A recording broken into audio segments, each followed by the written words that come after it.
SSLC PUC ವಿದ್ಯಾರ್ಥಿಗಳಿಗೆ good news ಬಂದಿದೆ. Passing marks ಇಳಿಕೆ ಮಾಡುವುದಕ್ಕೆ ರಾಜ್ಯ ಸರ್ಕಾರ ಚಿಂತನೆ ನಡೆಸಿದೆ ಎನ್ನಲಾಗ್ತಿದ್ದು 2025-26ನೇ ಶೈಕ್ಷಣಿಕ ವರ್ಷದಿಂದ ಪಾಸಿಂಗ್ ಮಾರ್ಕ್ಸ್ ಅನ್ನು 35ರಿಂದ 33 ಅಂಕಕ್ಕೆ ಇಳಿಕೆ ಮಾಡುವುದಕ್ಕೆ ಸರ್ಕಾರ ಮುಂದಾಗಿದೆಯಂತೆ. ಎಸ್ಎಸ್ಎಲ್ಸಿ ಪಿಯುಸಿ ವಿದ್ಯಾರ್ಥಿಗಳಿಗೆ ಗುಡ್ ನ್ಯೂಸ್. ಪಾಸಿಂಗ್ ಮಾರ್ಕ್ಸ್ ಇಳಿಕೆ ಮಾಡುವುದಕ್ಕೆ ಚಿಂತನೆ. 2025-26ನೇ ಸಾಲಿನಿಂದ 33 ಅಂಕಕ್ಕೆ ಪಾಸ್. ಹೌದು, ಕರ್ನಾಟಕ ಸರ್ಕಾರವು ಈ ಶೈಕ್ಷಣಿಕ ವರ್ಷ ಎಸ್ಎಸ್ಎಲ್ಸಿ ಪರೀಕ್ಷೆ ಬರೆಯಲಿರುವ ವಿದ್ಯಾರ್ಥಿಗಳಿಗೆ ಭರ್ಜರಿ ಗುಡ್ ನ್ಯೂಸ್ ನೀಡುವುದಕ್ಕೆ ಮುಂದಾಗಿದೆ. ರಾಜ್ಯದಲ್ಲಿ ಎಸ್ಎಸ್ಎಲ್ಸಿ ವಿದ್ಯಾರ್ಥಿಗಳಿಗೆ ಗ್ರೇಸ್ ಮಾರ್ಕ್ ವಿಶೇಷತೆ ಸೇರಿದಂತೆ ಹಲವು ಬದಲಾವಣೆಗಳು ಈ ಬಾರಿ ಮಾಡಲಾಗಿತ್ತು.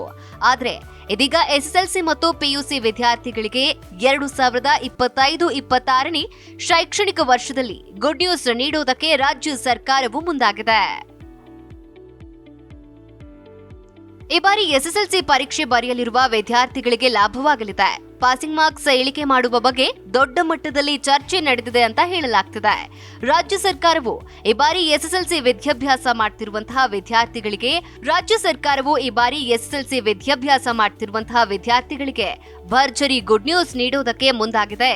ಇನ್ನು 2025-26ನೇ ಸಾಲಿನ ಶೈಕ್ಷಣಿಕ ವರ್ಷದಿಂದ ಎಸ್ಎಸ್ಎಲ್ಸಿ ಮತ್ತು ಪಿಯುಸಿ ಪರೀಕ್ಷೆಯಲ್ಲಿ ಪಾಸಿಂಗ್ ಮಾರ್ಕ್ಸ್ ಕಡಿಮೆ ಮಾಡುವ ಬಗ್ಗೆ ಚರ್ಚೆ ನಡೆದಿದೆ ಅಂತ ಹೇಳಲಾಗಿದೆ.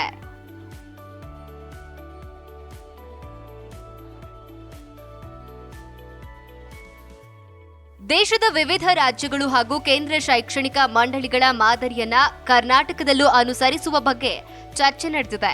ಈ ಮೂಲಕ ಕರ್ನಾಟಕದಲ್ಲಿ ಈ ವರ್ಷದಿಂದ ಎಸ್ಎಸ್ಎಲ್ಸಿ ಮತ್ತು ಪಿಯುಸಿ ವಿದ್ಯಾರ್ಥಿಗಳು ಉತ್ತೀರ್ಣ ಅಂಕ ಪಾಸಿಂಗ್ ಮಾರ್ಕ್ಸ್ 35ರಿಂದ 33ಕ್ಕೆ ಇಳಿಸುವ ಬಗ್ಗೆ ಚಿಂತನೆ ನಡೆದಿದೆ ಅಂತ ಹೇಳಲಾಗಿದೆ. ಹಲವು ವರ್ಷಗಳಿಂದ ಕರ್ನಾಟಕದಲ್ಲಿ ಬಹುತೇಕ ಪಾಸಿಂಗ್ ಮಾರ್ಕ್ಸ್ 35 ಆಗಿದೆ. ಇದೀಗ ಅದನ್ನ 33ಕ್ಕೆ ಇಳಿಸೋದಕ್ಕೆ ಕರ್ನಾಟಕ ಸರ್ಕಾರ ಮುಂದಾಗಿದ್ದು, ಈ ನಿಟ್ಟಿನಲ್ಲಿ ಈಗಿಂದಲೇ ಚರ್ಚೆಗಳು ಶುರುವಾಗಿದೆ.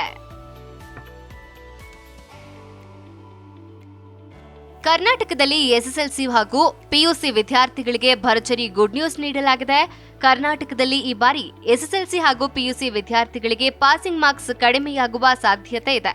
ಇನ್ನು ಕರ್ನಾಟಕದಲ್ಲೂ ಸಹ ಇತರ ರಾಜ್ಯಗಳ ಪ್ರದೇಶಗಳಿಗೆ ಅನುಗುಣವಾಗಿ ಎಸ್ಎಸ್ಎಲ್ಸಿ ಹಾಗೂ ಪಿಯುಸಿ ವಿದ್ಯಾರ್ಥಿಗಳ ಪಾಸಿಂಗ್ ಮಾರ್ಕ್ಸ್ ಅನ್ನ ನಿಗದಿ ಮಾಡುವುದು ಇದರ ಉದ್ದೇಶವಾಗಿದೆ. ಈ ಪ್ರಸ್ತಾವನೆಗೆ ಸಂಬಂಧಿಸಿದಂತೆ ಸರ್ಕಾರದ ಮಟ್ಟದಲ್ಲಿ ಚರ್ಚೆ ನಡೆದಿದೆ ಅಂತ ಹೇಳಲಾಗಿದೆ. ಈ ಶೈಕ್ಷಣಿಕ ವರ್ಷದಲ್ಲಿ ಇದನ್ನ ಜಾರಿಗೆ ತರುವಂತಹ ಸಾಧ್ಯತೆ ಇದೆ ಅಂತ ಹೇಳಲಾಗ್ತಾ ಇದೆ. ಶಿಕ್ಷಣ ಇಲಾಖೆಯು ಈ ಸಂಬಂಧ ಈಗಾಗಲೇ ಕಾನೂನು ಪ್ರಕ್ರಿಯೆಯ ಸಿದ್ಧತೆಯಲ್ಲಿ ತೊಡಗಿಸಿಕೊಂಡಿದೆ ಅಂತ ಹೇಳಲಾಗ್ತಾ ಇದೆ. ಇನ್ನು ಕರ್ನಾಟಕದ ನೆರೆಯ ರಾಜ್ಯಗಳಾದಂತಹ ತಮಿಳುನಾಡು ಮತ್ತು ಕೇರಳದಲ್ಲಿ ಉತ್ತೀರ್ಣ ಅಂಕಗಳು 33 ಆಗಿದೆ. ಹೀಗಾಗಿ ಕರ್ನಾಟಕದಲ್ಲಿಯೂ ಕೂಡ ಇದೇ ಮಾದರಿಯನ್ನ ಅನುಸರಿಸೋದಕ್ಕೆ ಚಿಂತನೆ ನಡೆದಿದೆ ಅಂತ ಹೇಳಲಾಗ್ತಾ ಇದೆ. Desk bureau, G Kannada news.